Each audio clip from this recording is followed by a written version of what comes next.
हर रिश्ते की अपनी एक मान मर्यादा होती है। जब इंसान मान मर्यादाओं को लांघ जाता है तो ऐसी घटना घटती है जिसकी हम और आप कल्पना भी नहीं कर सकते।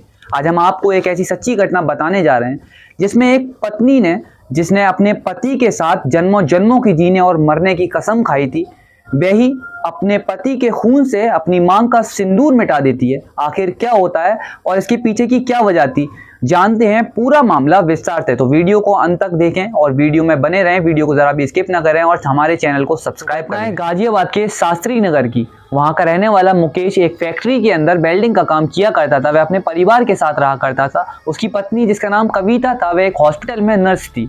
उन दोनों का जीवन ठीक ठाक चल रहा था। उन दोनों के 2 बच्चे थे।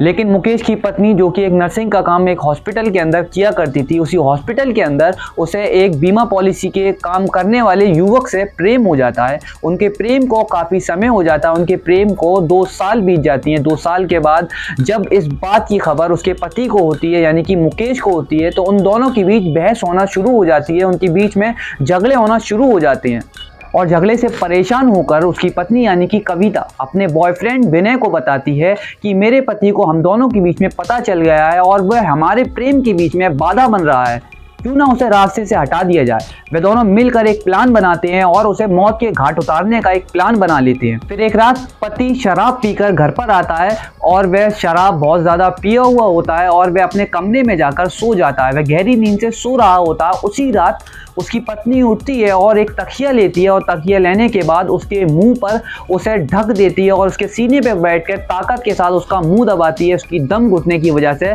वहीं पर हाल के हाल मौत हो जाती है। उसी बीच जब वह उसके सीने पर बैठी हुई होती है, उसकी एक बच्ची कमरे की तरफ आ जाती है। वह पूछती है, माँ आप क्या कर रही हैं? वह उसे डांट कर वहां से भगा देती है और कहती है, तुम जाकर अपने कमरे में जाकर सो जाओ। फिर उसके बाद सुबह होती है और वह पति के भाइयों और तमाम रिश्तेदारों को फ़ोन करती है और बोलती है कि मेरे पति ने आत्महत्या कर ली है। उसके बाद पुलिस वहां पर मौका वारदात पर पहुंच जाती है।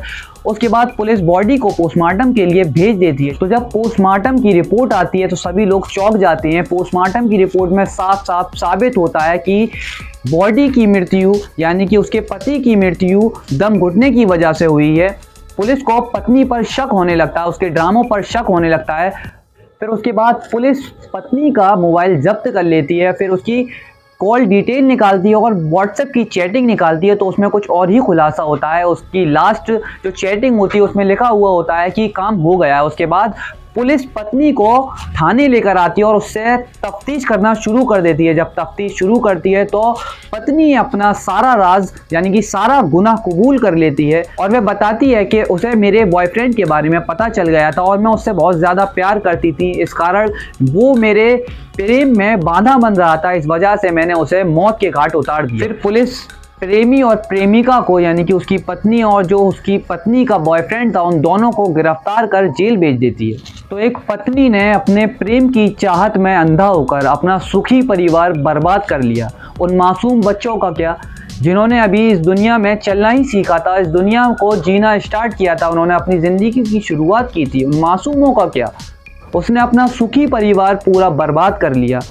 तो आप इस घटना पर और उस पत्नी पर क्या कहना चाहेंगे, हमें कमेंट बॉक्स में अपनी राय ज़रूर बताएं। हमारा वीडियो बनाने का मकसद आप लोगों को ऐसी घटनाओं से आगाह करना है। तो आप अपना ख्याल रखें, अपने अपनों का ख्याल रखें। Be alert, be safe. मैं MJ एस्टेट लेता हूँ आपसे विदा।